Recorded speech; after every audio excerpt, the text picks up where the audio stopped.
In the year 105 before Christ, silence in the Senate, the kind where people are afraid to breathe. News arrives.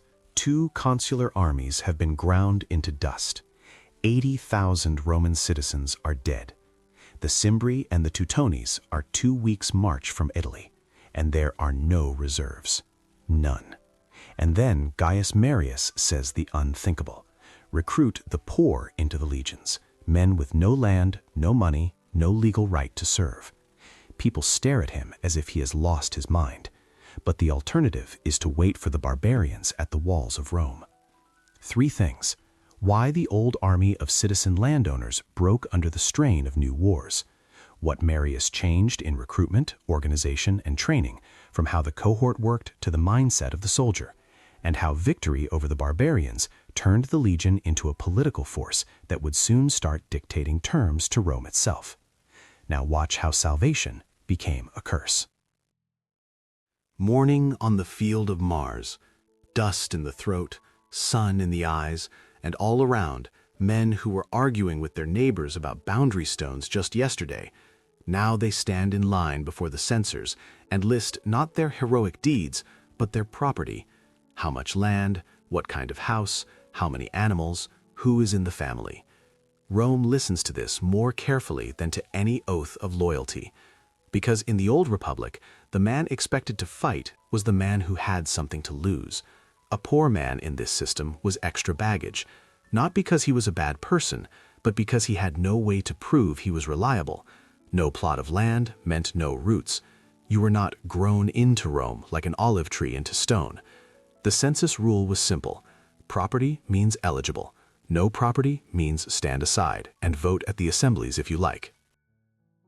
It is like a modern army that, by default, would only recruit people who own a home and have a stable income because they seem safer to trust with weapons. Then comes the most Roman habit of all, thrift turned into principle. The state does not hand everyone swords from the treasury. You show up with your own kit. The richer you are, the better your armor. The poorer you are, the more you make do, as long as you do not disgrace the line. Even food is often your problem. Grain, a cooking pot, straps, the small things that decide whether you survive a campaign. It worked while wars were close and short, when you could repel a raid and come back to the plow by the next season. Back then, the legion was not one solid fist. It was more like a clever spring. 3 lines, Hastati in front, then Principes, and at the back the Triarii, the grim last argument. Between them were maniples, small blocks you could shift, turn, and slide into gaps. In skilled hands, it was flexible, almost like a good street fight. Step aside, strike as a group, pull back without panic. But here is the catch. This only works when the soldiers have stood in formation many times and can read signals almost without looking. And then Rome grows up, grows rich, reaches across the sea, and the system starts to creak. Spain drags on for years. Africa drags on for years. Mountains, winter camps, guard duty, marches that grind feet down to raw flesh. A small landowner cannot simply vanish for a campaign and leave his field to weather, debt, and a greedy neighbor. He comes home and finds his fence pulled apart, his harvest sold to pay what he owes, his land already temporarily in the hands of some wealthy man. The most dangerous crack is simple. The bond, "I defend what is mine," breaks. More and more, the soldier goes to war to survive, not to protect his farm, because the farm is almost gone anyway. Rome wants to press the old mobilization button out of habit, but the button sticks. Fewer men meet the property requirement, fewer men are willing, and the wars are longer and farther away. And in that climate, something starts to grow that the city hates to say out loud. Rome is losing soldiers before battles even happen, at home, on its own fields. Imagine coming home after 6 years in Spain. Your shoulder scar aches when the weather changes, your sandals are worn thin, but you walk with one thought: I will see my land, I will hug my wife, I will check the olive trees. You reach the boundary, and your marker stone is gone. On your field, People speak a strange language. They are in chains. They are slaves belonging to your rich neighbor. While you were bleeding for Rome's greatness, he bought your debts, moved the fence, and turned your farm into part of his giant agricultural estate, a latifundium, and there is nothing you can do. The courts are bought, your neighbor has friends in the Senate, and you have only an old sword and anger. This was the monstrous irony of Roman victories. The legions drove thousands of slaves back to Italy, free labor. The rich bought those slaves and replaced free workers with them. The small farmer simply could not compete with a grain factory where labor cost 0 denarii. So every Roman victory abroad killed a Roman soldier at home. The economy ate its own defenders. Ruined farmers did the only thing left. They drifted into Rome. The city filled with thousands of people who owned nothing but citizenship and children. They were called the proletarii, from the word for offspring. No land, no job, no money for armor. They lived in overcrowded apartment blocks that stank of cabbage and filth, and every morning they waited for handouts from patrons. It was a combustible mix, a huge crowd of angry, hungry men who knew how to fight, and a state that told them, "We do not need you." It was like a building site where the foreman refuses to hire workers simply because they do not own their own excavator. The hands are there. The will is there. But the entry ticket, property, is not. The Senate could see all this, but it was terrified to change anything. The old patricians spoke cynically but logically. As long as the army is made of property owners, it will defend property. But if you give weapons to the poor, what will they fight for? For Rome? Or for the general who promises to take land from the rich and share it out? The elite understood the danger. Open the legions to the poor, and you may create, with your own hands, a force that will one day come for your villas. So they delayed to the last moment. The censors lowered the property threshold, looked the other way on debt, squeezed what they could from the middle class. But you cannot argue with arithmetic. Every year there were more wars and fewer men who qualified. The mobilization lists emptied. Rome became a giant on clay feet, a vast empire, global ambitions, and no one left to defend it. The system hit a dead end and froze. All it needed was one hard udar from outside to break the dam, and it came from the icy north. But the entry ticket, property, is not. The Senate could see all this, but it was terrified to change anything. The old patricians spoke cynically but logically. As long as the army is made of property owners, it will defend property. But if you give weapons to the poor, what will they fight for? For Rome? Or for the general who promises to take land from the rich and share it out? The elite understood the danger. Open the legions to the poor, and you may create, with your own hands, a force that will one day come for your villas. So they delayed to the last moment. The censors lowered the property threshold, looked the other way on debt, squeezed what they could from the middle class. But you cannot argue with arithmetic. Every year there were more wars and fewer men who qualified. The mobilization lists emptied. Rome became a giant on clay feet, a vast empire, global ambitions, and no one left to defend it. The system hit a dead end and froze. All it needed was one hard udar from outside to break the dam. And it came from the icy north.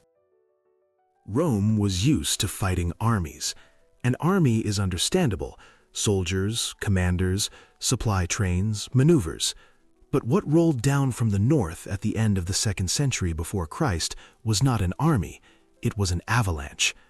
The Cimbri and the Teutones were not marching on campaign, they were migrating. It was as if an entire nation had lifted anchor and gone looking for a new home, crushing everything in its path. Women, old men, children moved with the warriors. Thousands of wagons creaked with possessions. Cattle lowed, dogs barked. Hundreds of thousands of people. That made them terrifying. A normal army can be beaten, and then it runs. But a people has nowhere to run. Behind the warriors are their families, their belongings, their future. They fought with the desperation of a cornered animal that needs land or death. Why did they move? Some say floods in Jutland forced them out. Others say famine. For Rome, the reason did not matter. The scale did. This mass of people was like locusts. Wherever they passed, food disappeared. They were searching for warmer land and fertile fields, and Italy looked like a table set for dinner. At first, Rome did not understand what it faced. Just another band of savages, the Senate thought. We will send a consul. He will line them up and sell them into slavery. That was classic imperial blindness. Roman tactics were a chess match: formation, maneuver, discipline. But here came a storm. The Northerners were huge, fair-haired, and fought with savage fury, unafraid of death. Their first Udar crushed the Roman screens. In Rome, it was a shock. How could it be? Our legions, who defeated Carthage and Greece, running from wanderers in animal skins? But defeat followed defeat. In the year 113, near Norea, a consular army was almost destroyed. Then another, then another. The Cimbri beat the Romans in Gaul, in the Alps. Confidence turned into sticky fear. This was not only a military crisis, it was a crisis of faith in Rome's own destiny. People whispered about omens and divine anger. Rumors crawled through the streets. The barbarians eat people. They cannot be killed. There are millions of them.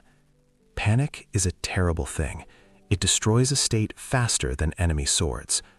Romans searched for Vinavatas and, as always, found them in incompetent commanders. But even that did not stop the wave. The northern threat hung over Italy like a black cloud. It felt as if any day barbarian wagons would thunder over the stones of the Forum. Rome needed a miracle worker, or at least someone who could look death in the face without blinking. But first, Rome would live through the darkest day since Hannibal. By the year 105 before Christ, the situation had reached the boiling point. The Cimbri and the Teutones came to Arausio, in the south of what is now France. Rome, finally realizing this was no joke, sent an unprecedented force, 2 full armies, about 80,000 men, not counting the non-combatants. A fist like that should have smashed any crowd, but Rome lost the battle before it even drew its swords. The problem was 2 men.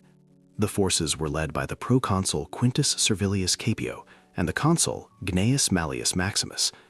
Caepio was old, proud nobility, patrician to the bone. Maximus was a homo novus, a new man, an upstart with no famous ancestors. Caepio despised him so much that he refused even to combine camps. He, an aristocrat, would not take orders from a plebeian, even if it put the entire campaign at risk. 2 Roman armies camped side by side like feuding neighbors, while the real enemy prepared to strike. For the barbarians, it was a gift. On the 6th of October, hell began. The first Udar hit the legate Aurelius Scaurus. His detachment was swept away, and Scaurus himself was dragged before the Cimbrian leaders. Even in captivity, he spoke with defiance, warning them not to march on Italy. They burned him alive. Then, Caepio, trying to steal the glory of victory from his colleague, threw his legions into an unprepared attack. No reconnaissance, no support. The Cimbri absorbed the Udar and counterattacked with such rage that Caepio's army was wiped out almost instantly. They did not just slaughter the soldiers, they captured the camp. And behind Caepio stood the army of Maximus. The barbarians, warmed by blood, crashed into the second Roman army. Maximus's men had no chance. Pinned against the river Rhone, they were trapped. You cannot swim in armor. There was nowhere to run. It became a massacre. Ancient authors give horrific numbers: 80,000 legionaries killed and 40,000 civilians from the baggage train. These were not just losses, it was slaughter. The Cimbri did not take prisoners for ransom. They sacrificed everyone to their gods. Weapons were broken and thrown into the river. Horses were drowned. People were hung from trees. The news from Arausio struck Rome like a hammer. The only comparison was Cannae, a century earlier. There was mourning in every home. But worse than grief was terror. The road to Rome was open. The legions were gone. The commanders were fools who destroyed the best of the nation for personal pride. A system built on aristocratic privilege had completely disgraced itself. The people demanded more than punishment. Capio, by the way, was stripped of citizenship and exiled, almost unheard of. The people demanded a spasitel, someone who would spit on tradition and save their lives. At that moment, the time of aristocratic games ended. The time of survival began, and all eyes turned to a man who had recently won in Africa, rough, unpolished, but effective, Gaius Marius. Gaius Marius was an outsider among Rome's elite. He was not born in a golden cradle on the Palatine. He did not study Greek philosophy from childhood. He did not have a line of consuls among his ancestors, their wax masks displayed in the family hall. He came from Arpinum, a provincial, the son of a simple equestrian. In the Senate, men like him were treated like a country bumpkin who had wandered into a formal banquet. Homo novus, new man. In a world where the name decided everything, it was a brand. But Marius had what the pampered aristocrats lacked, a predator's instinct and real experience. He rose from the bottom and knew the army from the inside, from the smell of a soldier's stew to the mud of trenches. His moment came in Africa, in the Jugurthian War. That war was a humiliation for Rome. The Numidian king Jugurtha played the legions for years simply by bribing Roman generals. Rome is a city for sale, he laughed. Marius arrived and did what he did best. He tightened the screws. No laziness, no special favors. He ended the war, brought Jugurtha back in chains, and proved one thing. Where aristocrats take bribes, the countryman delivers results. And now, after Arausio, with fear choking the city, the people chose him, against the rules. By law, 10 years should pass between consulships. Marius was elected consul again immediately for a second term in a row. The Senate clenched its teeth and stayed silent. The aristocrats understood. If the barbarians come, their family trees will not save them from an axe. They needed a guard dog to tear out the enemy's throat. So they unleashed Marius. Marius received a blank check, powers others could only dream of. But the key was not the laws, it was the mood. Romans were ready to forgive him anything. Rough manners, broken tradition, contempt for etiquette, as long as he removed the ogrosa. Still, the old elite feared him for a reason. They sensed it. This man was dangerous not only to the Cimbri. Marius did not just want to win. He could see the old system was dead, and he meant to build a new one. The army he would create would be loyal not to the Senate and people of Rome, but to the man who fed it. In corridors, aristocrats whispered, "Give a bidnyak a sword, and he stops being poor. He becomes a bandit." They feared an army of the poor would one day turn its weapons on its masters. And, looking ahead, they were absolutely right. But in the year 104 before Christ, fear of the fair-haired giants from the north was stronger than fear of the future. Marius took power and began surgery on the Roman army. Marius took a step that changed everything. He opened the recruitment offices to the capitae censi, citizens counted by their heads. Men of the lowest class, with not a single patch of land or any savings. For centuries, Rome told them, "You are not needed. You are dead weight." Marius said, "You are legionaries." Picture the crowd at the gates where only solid householders once stood. Now there is a line of men who slept under bridges yesterday and fought over bread. They did not come from patriotism. You cannot eat patriotism. They came because the army became their way up. For the first time in their lives, they had a chance at something more than a miserable old age. But there was a technical problem.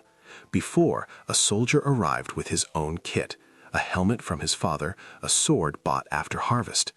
These men did not even have decent sandals.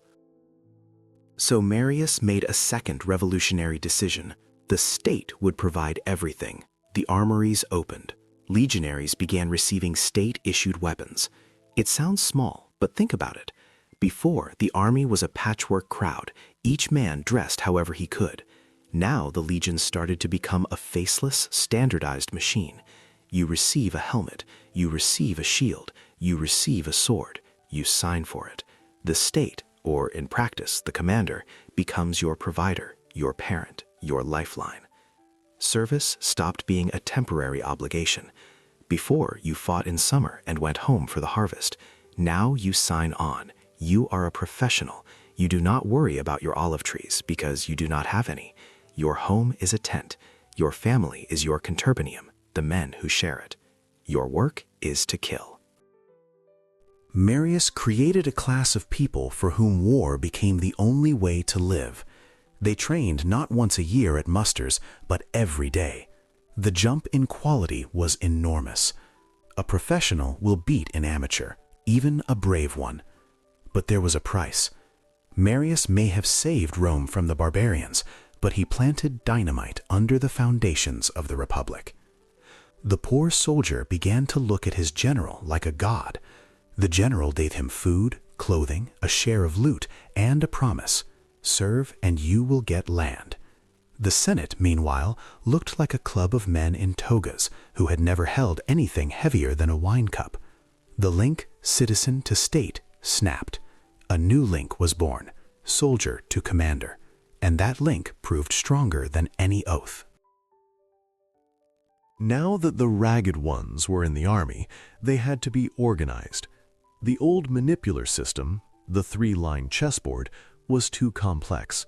It demanded experience, maneuver, personal responsibility.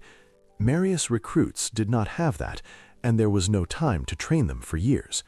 Marius took an axe and cut away the excess. That is how the cohort was born. The idea is simple.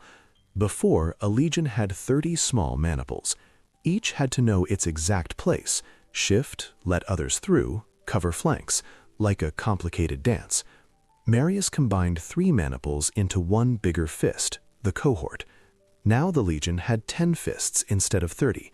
A cohort was roughly 480 men, though numbers varied. It was no longer a small group, but a solid tactical unit, easier to control. A commander does not need to shout orders at 30 different centurions. 10 are enough. In battle, with noise, dust, and screams, simplicity is survival. And it was not only the size. Marius removed the old division into hastati, princeps, and triarii based on equipment. No more young men with one kit and veterans with another. Everyone became the same, heavy infantry with sword and pilum. It was brilliant standardization. Any unit could replace any other. A commander now had a set of interchangeable parts. If the first cohort takes losses, the second takes its place, and tactics do not change. Need to cover a flank? Send any cohort. No more thinking, these men have shorter spears, they will not hold. They will all hold. For the soldiers, it also changed psychology. You were no longer disposable in the first line or elite in the last. You were part of one machine. In formation, the same shield on your right, the same shield on your left. It creates a sense of a single block.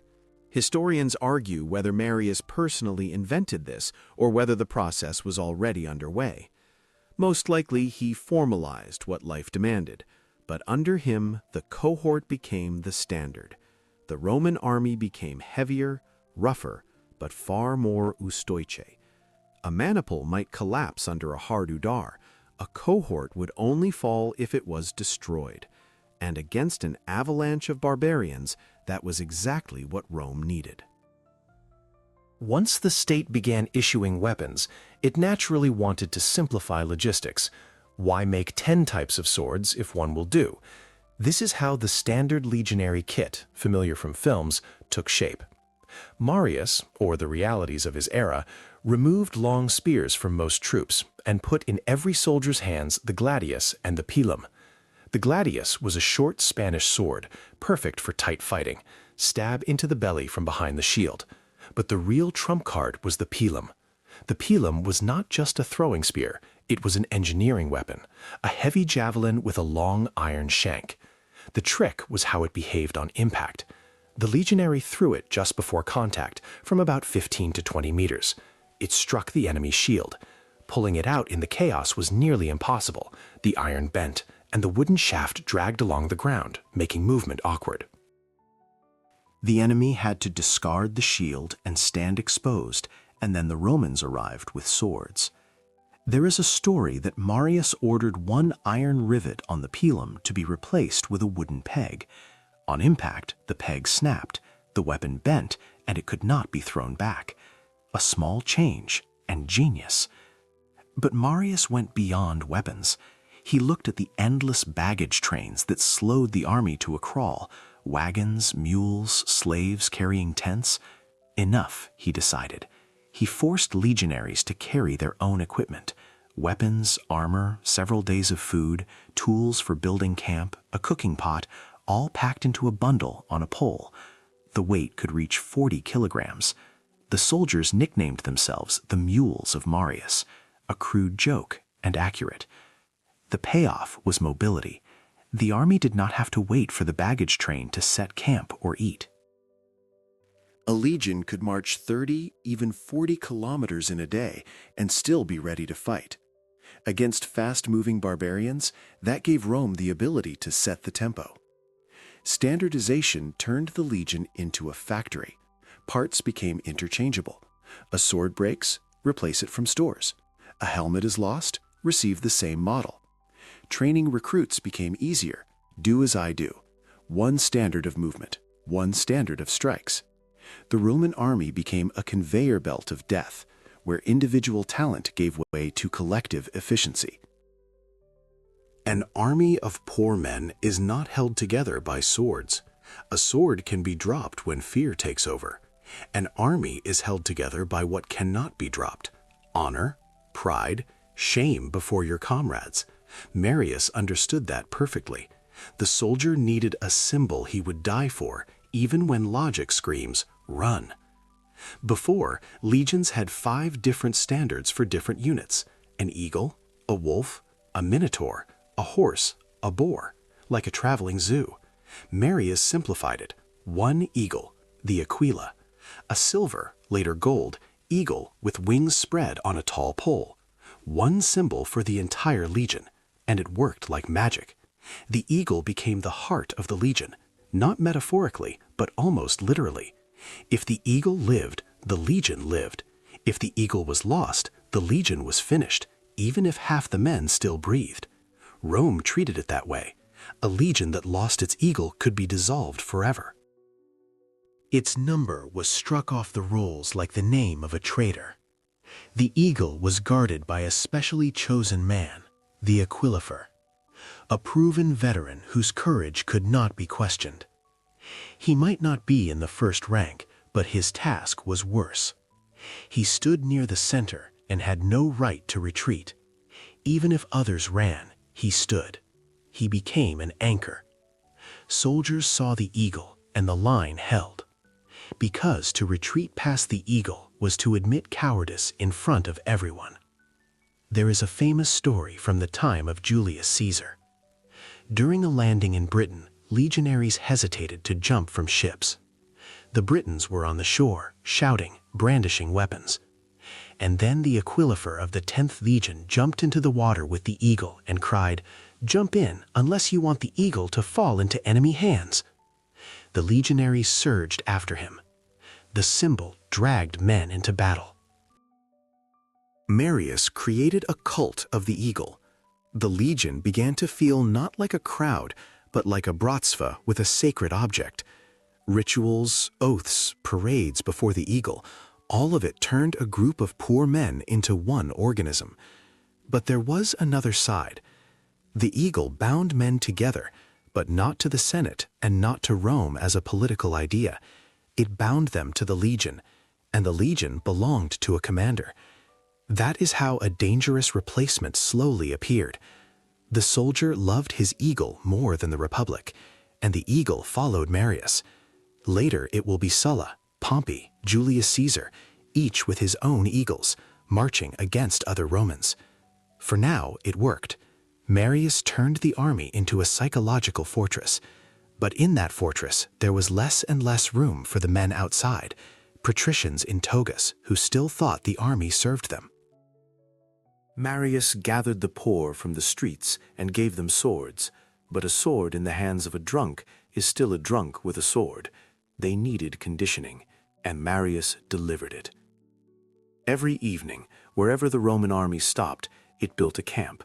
Not just tents thrown up at random, a fortress, earthworks, ditch, palisade. Each legion knew its sector, each cohort its section. Men worked with spades, picks, axes. After a 30-kilometer march carrying full loads, legionaries dug until dark.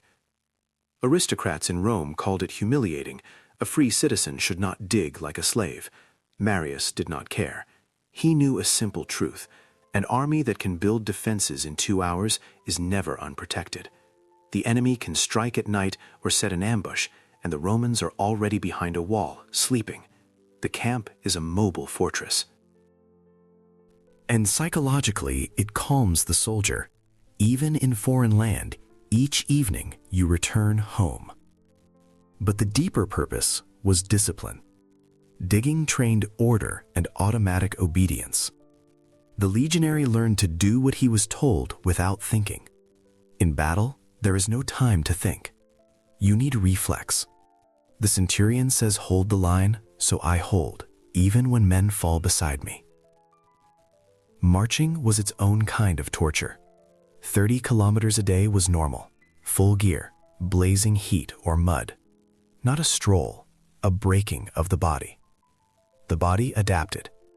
After a month of this, a soldier could keep going long after an enemy's legs failed. Endurance created strategic advantage.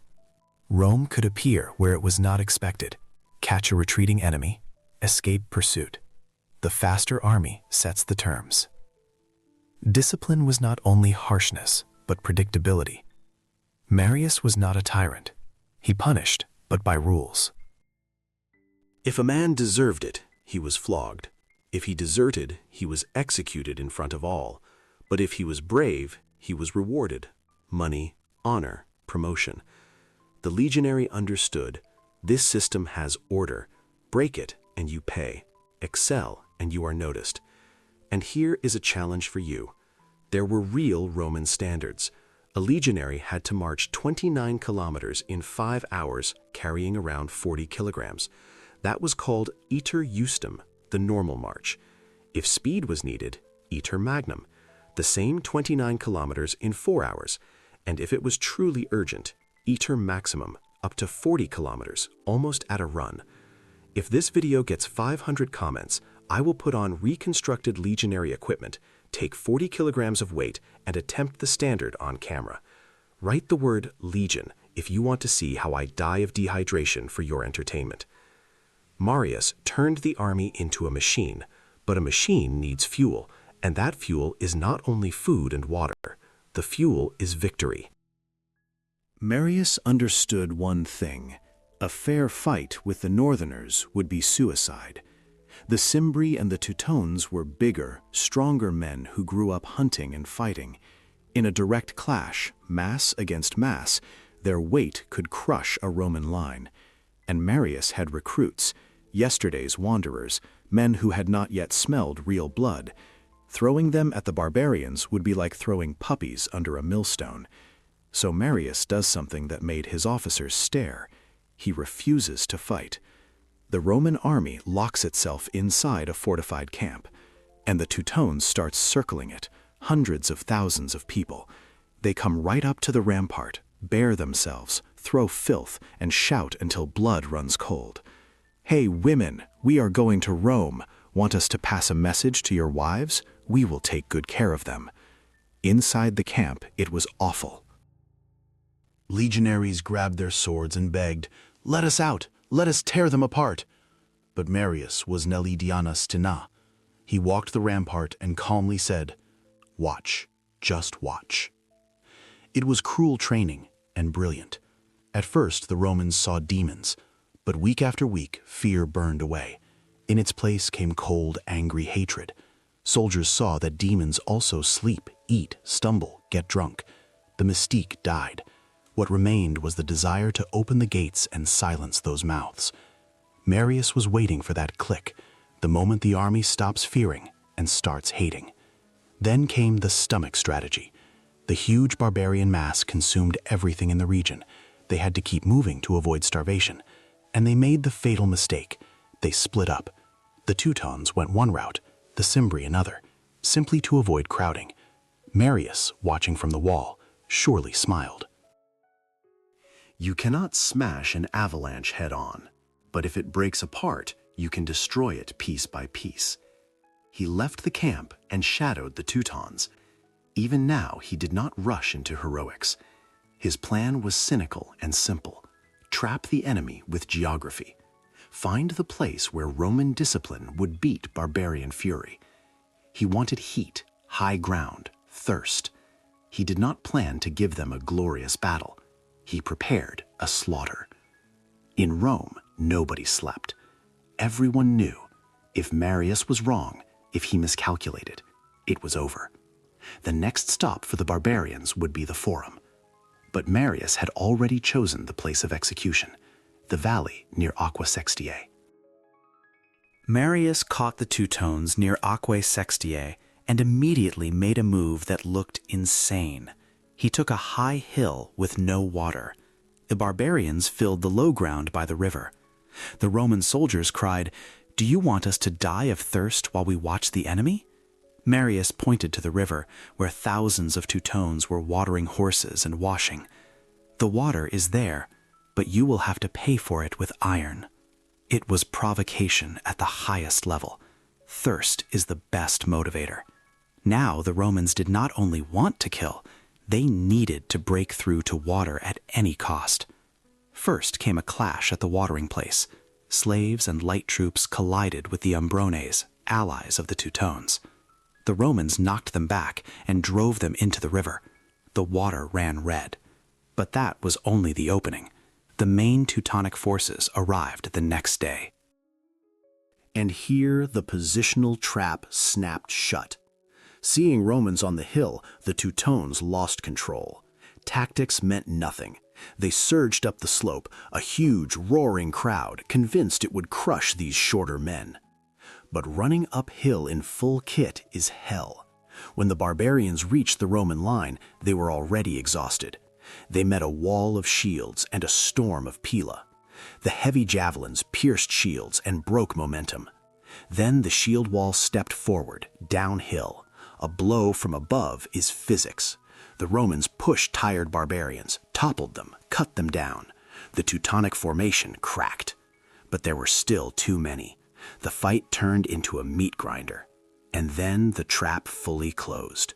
Marius had hidden a detachment of 3,000 legionaries under Claudius Marcellus in a wood behind the enemy. At the height of the battle, when the Teutons focused on the hill, the hidden unit udarred the rear. The effect was like a club to the back of the head. Trapped between shields in front and blades behind, the barbarians panicked. Their formation collapsed. It stopped being a battle and became extermination. Romans, remembering Auderucio, took few prisoners. The valley was so full of bodies that, according to a later story, the people of Massalia used bones to build fences, and the soil, fed by rot, gave an extraordinary grape harvest. The Teutonic king Teutobod was captured. The people were almost wiped out. The Teutonans, as a tribe, effectively ceased to exist. For Rome, it was ecstasy. Marius went from a man who thinks too much of himself to a living legend. Soldiers were ready to kiss the ground he walked on. He gave them victory. He gave them loot. He proved his mules could crush anyone. But it was not over. In the east, across the Alps, the second wave was already coming, the Cimbri, and they did not yet know their allies were dead. After Aquae Sextiae, did Rome breathe out? Not at all. While Marius slaughtered the Teutones, the Cimbri crossed the Alps. Ancient authors claim they slid down glaciers on their shields like sleds, laughing and mocking the cold. Facing them was the other consul, Catullus, an aristocrat, old school, and he lost his nerve.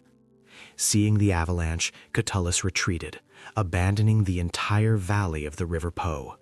The richest part of Italy was left for plunder. Panic returned. The Teutones were dead, but the Cimbri were here, walking on Italian soil. Marius rushed from Gaul. He was offered a triumph for defeating the Teutones. Any other man would have put on the laurel wreath and gone to drink. Marius refused. "The triumph will come when I destroy these two," he said. He merged his army with Catullus's battered forces. Now he had about 50,000 men. The Cimbri, by some accounts, many more.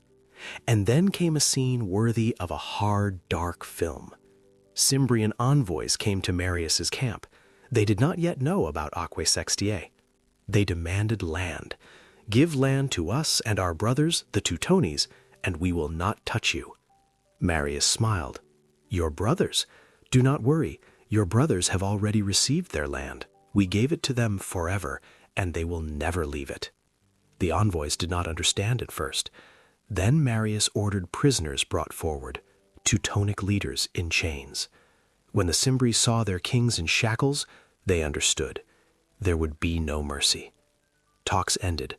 Their leader, Boiarix, challenged Marius. Name the day and the place. Romans usually did not play such games. They struck when they wanted. But Marius was confident. "Fine," he said. "The day after tomorrow." The plain near Vercellae. It was a risk bordering on madness. Vercellae was flat, wide ground, ideal for barbarian cavalry and massed infantry. No gorge, no narrow pass, nowhere to squeeze them. It looked as if Marius was gifting the Cimbri victory. But they underestimated the fox from Arboninum. Marius chose not only a field, but the timing.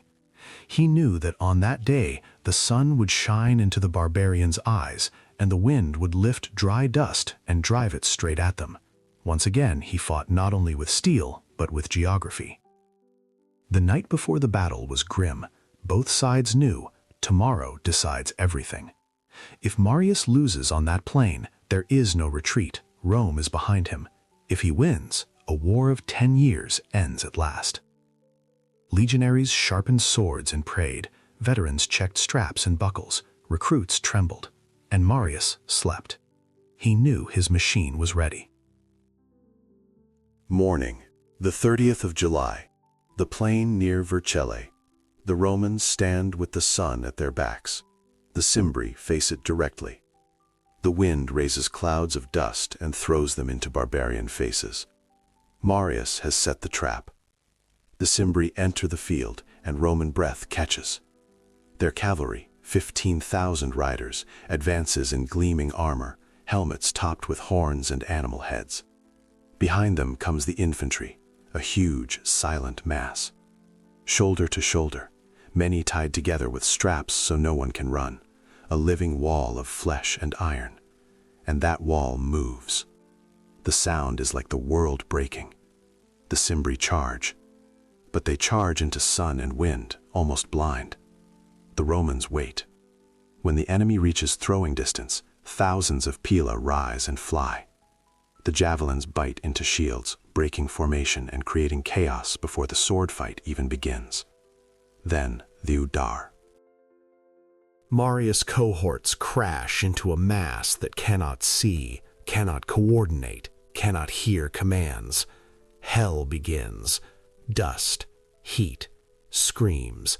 Nothing is clear. It is the perfect test for the new army. The old militia would have broken and fled, but Marius's professionals simply did their work. No hero poses, just killing. The gladius was made for this. Step forward, stab from behind the shield. Step forward, stab.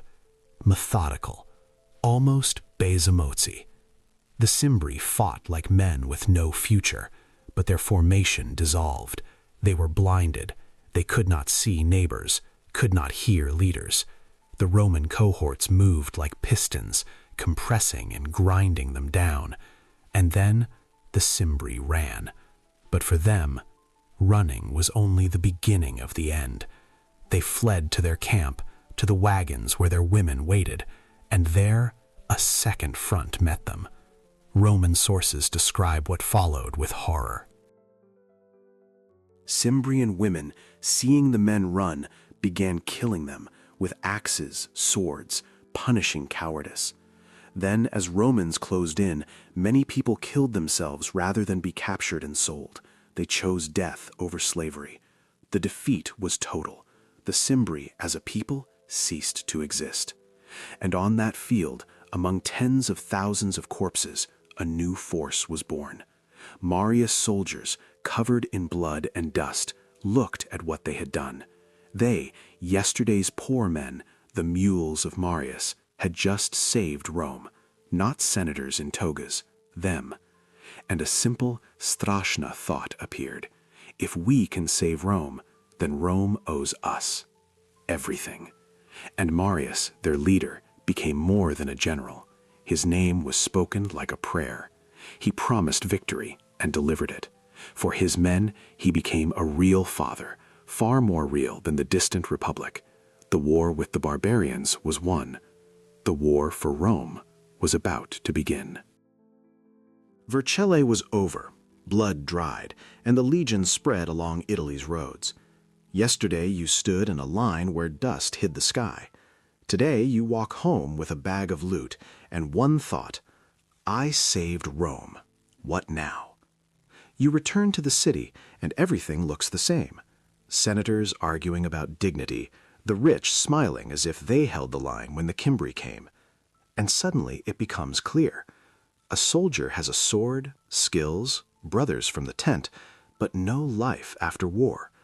Because the poor man Marius lifted into the legion returned after discharge to being poor. No home farm to go back to, no workshop, no safety net. Only hands, a habit of orders, and anger.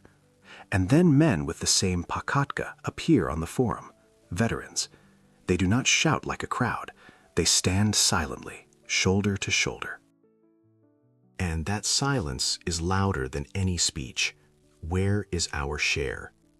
The Senate understands that a dangerous game has begun. For them, land is pure power, money, clients, votes, influence. Give plots to veterans, and you cut into the wealth of the people who already hold Rome by the throat. And the precedent is terrifying. Today you give land to Marius soldiers. Tomorrow another general will demand the same, but with an ugrosa. In the Curia, they discuss it like accounting, but the fear is obvious. We have raised a force that now demands payment. The soldier does not care about fine details. He thinks straight. I gave years. I risked my skin. I watched friends die in dust, so I am owed. And he is not alone. He has his old tent group, his contubernium. He has a centurion he learned to obey on the march. He has an eagle he survived under. In that bond, Rome as an abstract idea looks pale. The real thing is the commander, the man who fed, rewarded, and promised, you will not return to nothing. This is where a new bargain is born, one that will shake the republic. The soldier gives loyalty not to the state, but to the person who can force a law through, win land, establish a colony, pull a veteran out of poverty. This is no longer a militia of citizens. This is political power you can switch on and off. And Marius is trapped by his own victory. He cannot tell his veterans no. They are his army, his fame, his shield. But if he pressures the Senate for land, he shows every future commander the recipe. Take the poor, make them soldiers, promise land, and you gain not just an army, but a lever. Rome wins the external war, but inside it creates a new kind of man, an armed professional who knows his own value. Soon it will all converge in one point. The reform saved Italy, but it rewrote the rules of power. And that is the real turning point. The next step will not be about barbarians. It will be about the army beginning to tell Rome how to live. In the year 101 before Christ, Rome exhales. There is celebration in the streets. Wine flows like a river. Marius's name is written on walls. But inside the triumph, there is a straszny meaning that few can see yet. Romans look at the marching cohorts and think they are watching their Spasitili. In truth, they are looking at their future executioners. That is the cruel irony of history. To avoid burning in the pojar of invasion, the Republic accepted a medicine that turned out to be deadly poison. Marius was not a villain plotting to destroy Rome. He was a pragmatist. He faced an impossible problem. How do we stop an avalanche of barbarians when we have run out of soldiers? He solved it, brilliantly, efficiently, ruthlessly. But the price was the death of the Republic itself. Think about what happened. Before, politics in Rome was a matter of words. Senators gave speeches. The people voted. Plots were woven in corridors. Now politics became a matter of swords. Because behind any ambitious politician, there can now stand 10 or 20,000 professional killers, hardened by war, bound to each other, trusting only him. A new player appeared in Rome, one you cannot defeat in debate, the professional soldier. He has no home except the camp, no family except the contubernium. He does not care about sacred traditions or the old laws. He cares about one thing: who will secure his future. If the Senate says, "There is no money," and the beloved general says, "Follow me and we will take what we are owed by force," the soldier will follow, and he will take it. People call this the Marian reform, as if Marius sat down and wrote a plan. No, it was a storm. Life forced Rome to change, but Marius became the face of the shift. Without wanting to, he wrote the instruction book for future dictators. Power is not on the forum anymore. Power is in the soldier's tent. Whoever feeds the legion owns Rome. Sulla, Pompey, Julius Caesar, all are spiritual children of Marius. They looked at his veterans and saw not guardians of borders, but the perfect tool for absolute power. Marius opened Pandora's box. He showed that a legion could become personal property. And the lesson is chilling even after 2,000 years. When society is pressed against a wall, when survival is at stake, it is ready to hand over freedoms and traditions to the one strong man who promises safety. Romans handed control of violence to an effective commander, Marius. They saved lives, homes, children, but they lost their country. The old free republic was already fading away. Marius won. The barbarians were destroyed. But the real war, Romans against Romans, fighting over what Marius created, was only beginning, and it would be far worse. So what did Gaius Marius truly create? He believed he was simply repairing the army to save the homeland. In reality, he started a conveyor belt, a system that produced a new kind of man, the professional soldier, a man for whom war became work, home, and religion. From hungry, unwanted drifters, he forged a steel fist capable of crushing any enemy. Rome survived. The Cimbri and Teutones were left to rot in the fields, and the vineyards of Gaul produced a fine harvest. But every victory comes with a bill. Rome paid for safety with its freedom. Legionaries learned a simple truth: if you have a sword and a loyal commander, you do not need to ask the Senate, you can demand. Loyalty flowed from the state to the person. Marius showed the path, and very soon another man will take it. A man who served as an officer under Marius, learned from him, fought beside him, and hated him. A man who will take this new military machine and turn it 180 degrees, not against barbarians, but against Rome itself. The monster that will devour the Republic has already been born. His name is Lucius Cornelius Sulla. But that is another story, a story of blood, proscriptions, and dictatorship. Subscribe so you do not miss how Rome begins to kill itself. See you soon.